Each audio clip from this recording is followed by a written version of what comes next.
Okey, Semung. Hari ni kita nak kat situ di kawasan orang baru start tanam sawit. Ni saya tu. Kita tahan degek. Dalam ni kita tengah tahan pak.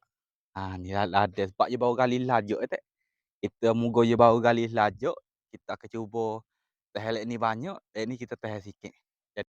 Sudah kita kat sini ni, sudah pun dah pak utih. Pak 10, 20, 30 sekor boleh tu. Tu. Hak ni kita boleh kecil lajuk tu. Jadi kita tak tergamuk nak ambil, kita biarkan ia jalan. Hak nu tu. Allah, betul balik. Apa dah ke sahabat kita ni? Oh, putih.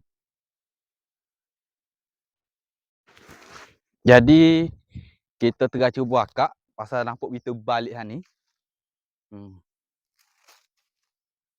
Tak tahulah. Ada ketel dok. Hui. Oh. 2 ekor ni, geng. 2 ekor. Tapi dia kena hati-hati sebab ada obo-obo kat tu. Ni kita tak siwi dia baloh putus tangan. Kita nak asing dia lalu. Hak begitu tak ada ketel tu. Kita akan bubuh dia. Di lain-lain. Hak ni kita usin. Upai weh. Kalau kita nampak tak tu. Hak ni. Dengar hak ni. Hak ni kita tak boleh nak ambil. Sebab dia terlalu kecil. Kalau hak ni kita boleh ambil, kita boleh buat gesi. Tu ya jalan.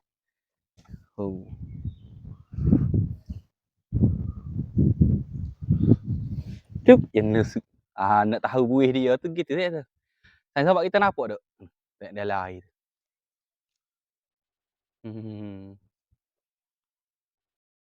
Kalau cuaca ni ala tengok tak panas mana.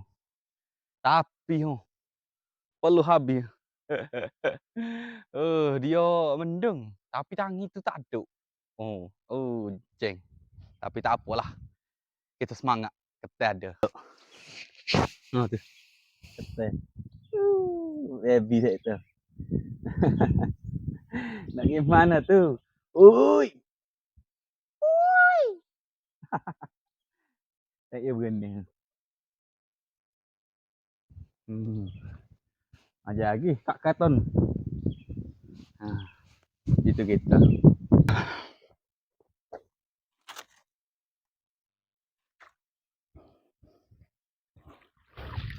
Allah, dia main dengan 3 beranak hak ni. Dia main dengan 3 beranak tu. 1 ekor, 2 ekor, 3 ekor. Jadi kita nak ambil 1 ekor ya berasa ni.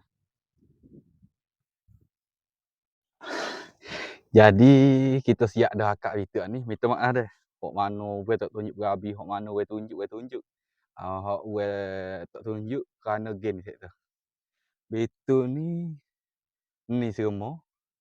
Jadi kalau kita pegang telefon nak bawa gon ni jadi payah. Nanti ada 2 orang sini set tu. Nanti kita ejah dah. Kita buat panjang sikit video. Orang ada orang komen. Dia tanya buat panjang sikit video Beres kita akan panjang. Cuma nyala ni kita duk story insya-Allah lah. Masuk kerja lagi. Kita buat panjang beres. Kakak bubu tadi hasil dia. Ni hasil dia. Agak puas hati lah. Dia ada grade A, grade B, grade C. Tu dia.